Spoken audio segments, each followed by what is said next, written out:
कमळी या मालिकेच्या आजच्या भागामध्ये आपण पाहत आहोत की आता इथे कमळीला चांगलीच नशा चढलेली असते. निंगी म्हणत असते, ऋषी सर, मी तुम्हाला पूर्ण खात्रीने सांगतो, माझ्या कमळीने काहीच केलं नाही. तेव्हा सगळेजण अनिकाकडे पाहत असतात. अनिका म्हणत असते, तुम्ही सर्वजण माझ्याकडे असे का पाहताय? हे बघा, मी असं काहीच केलेलं नाही. तेव्हा रागिनी बोटवर उचलून म्हणत असते, तुम्ही सगळेजण माझ्या मुलीवर नाही ते आरोप आणि नाही त्या गोष्टी करून बोलायचं नाही, समजलं का? हे बघा, ह्या सगळ्या गोष्टीमध्ये माझ्या मुलीचा काही एक संबंध नाहीये. तुम्ही सगळ्यांनी ते समोसे खाल्लेत ना, मग तुम्हा सगळ्यांना काहीच नाही झालं आणि मग त्या एकट्या कमळीला हे सगळं काही झालं आहे.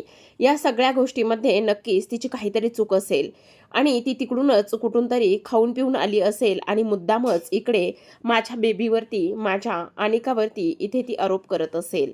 आम्ही हे अजिबात सहन करून घेणार नाही, असं सुद्धा आता इथे ती बोलत असते. तेव्हाच आता आपण पाहतो, कामिनी म्हणत असते, हो, अन्नपूर्णाचं एवढं मोठं नाव आहे आणि अन्नपूर्णाचं एवढं मोठं नाव असताना जर त्यांच्या स्टेटसवर असं कोणी बोट उचलत असेल, तर चार चौघामध्ये त्यांची इज्जत आणि ह्या सगळ्या गोष्टी काय आणि कशा पद्धतीने राहतील? हे बघा, तुम्ही खूप चुकीचं करताय. इथे अशा पद्धतीचे आरोप आणि हे सगळं तुम्ही अजिबात करू नका, असं सुद्धा आता इथे ती बोलत असते. तेव्हा कामिनी म्हणत असते, तुम्हा सगळ्यांना माहिती ना, की इथे अन्नपूर्णा मॅडमनी ह्या पार्टीसाठी परवानगी दिली होती.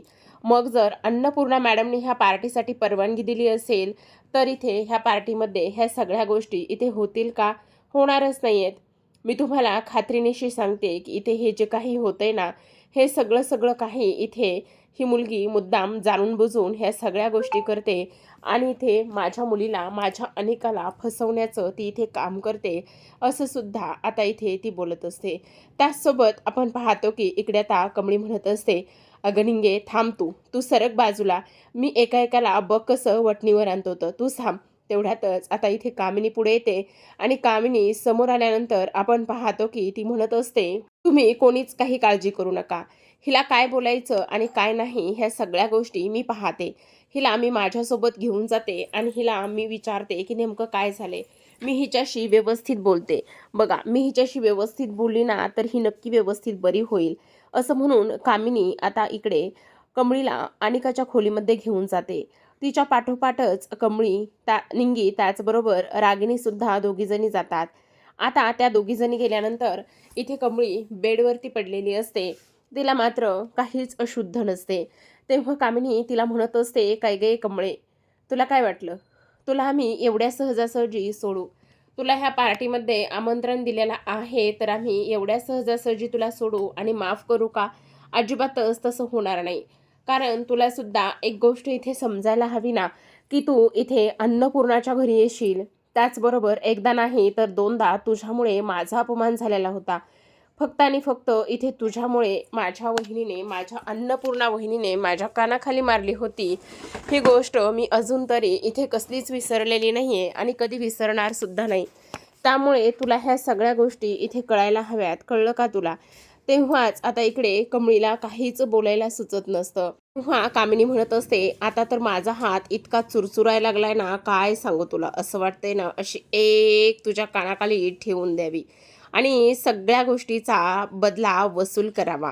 काही जरी झालं ना, तरीसुद्धा मी तुला सोडणार नाहीये.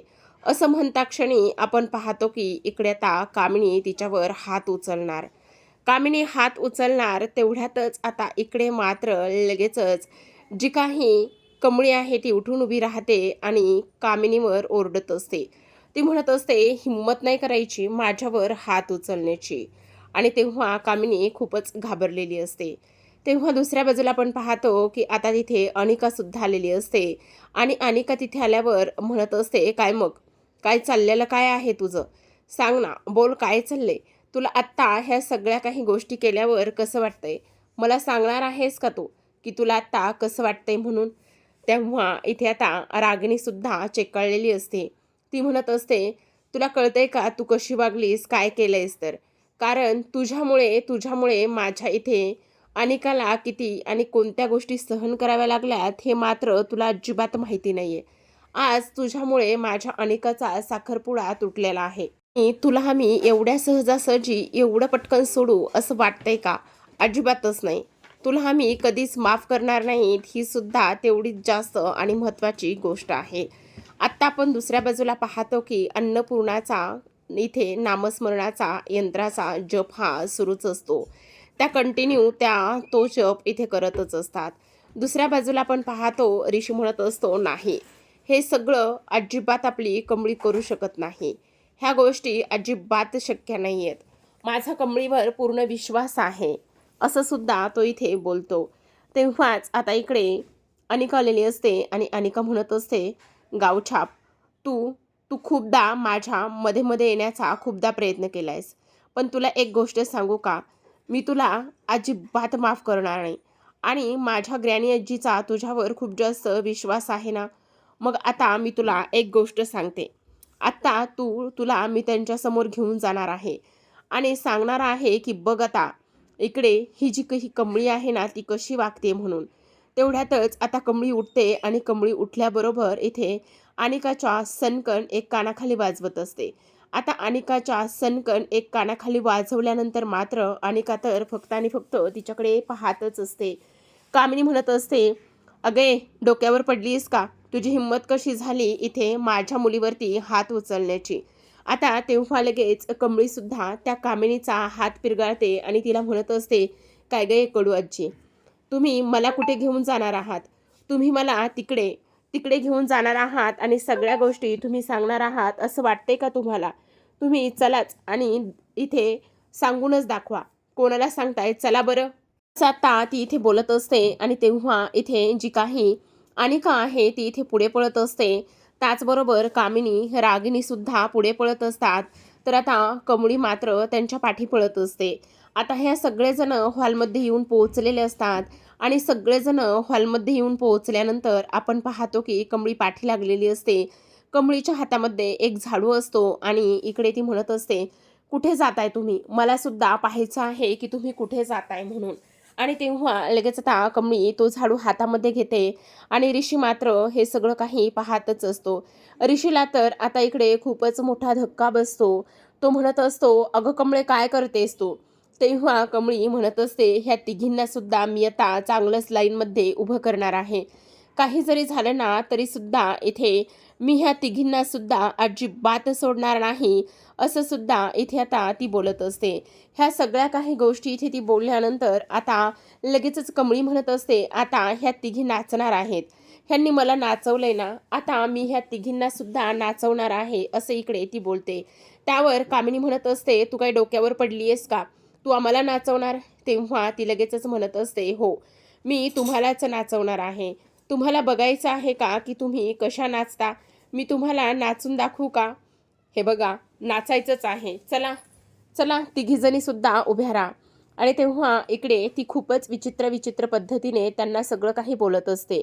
आता हे सगळं काही बोलल्यानंतर इथे कमळी म्हणत असते, आता मात्र इथे एक शो सुरू होणार आहे आणि तो शो मात्र आपण सगळेजण एन्जॉय करणार आहोत.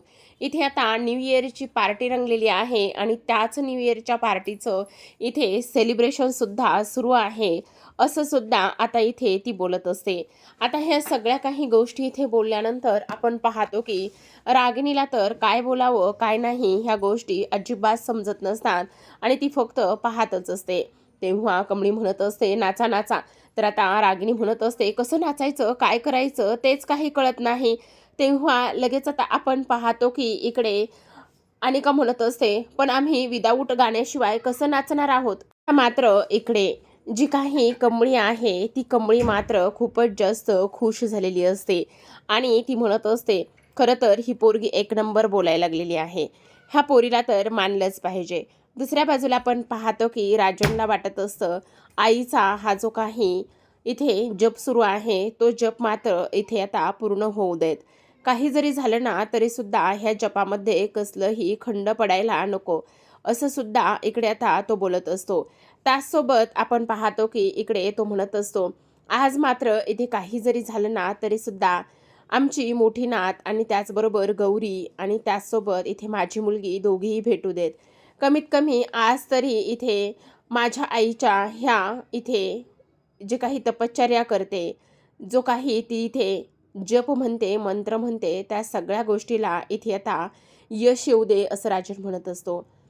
तर आपण पाहतो की ऋषी म्हणत असतो, कमळी तुझं काय चाललंय हे प्लीज तू असं करू नकोस. तेव्हा कमळी म्हणत असते, ऋषी सर तुम्ही वेडे आहात का?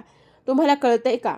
हे बघा ह्या पोरीनं तुम्हासनी मला इथपर्यंत तर अन्नपूर्णा आजीला सुद्धा किती त्रास दिलाय.